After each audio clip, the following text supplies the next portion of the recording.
నువ్వు ఎలా అయితే కార్యకర్తలను అంటి ముట్టకుండా ఉన్నావో అదే విధంగా నీ సాక్షిలో నా పేరు చెప్పడానికి కూడా వాళ్ళకి ఇష్టంగా లేదు. ఏదో ఎన్ఆర్ఐ వైఎస్ఆర్ సిపి ఏదో చెప్పారంట. ఎన్ఆర్ఐలో వైఎస్ఆర్ సిపికి ఎవరు లేరు. ఏమి తెలుగుదేశానికి ఉన్నారు కానీ వైఎస్ఆర్ సిపికి ఎవరు లేరు. నేను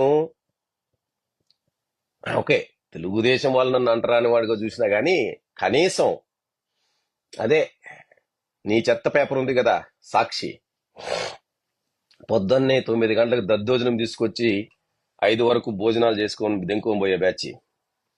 అట్లాంటి యదవలు నీకు నీ అట్లా అది ఒక్క ఉదాహరణ చెప్తున్నా నీకు. ఏమి ఇట్లాంటి యదవలందరూ తోడైతేనే నేను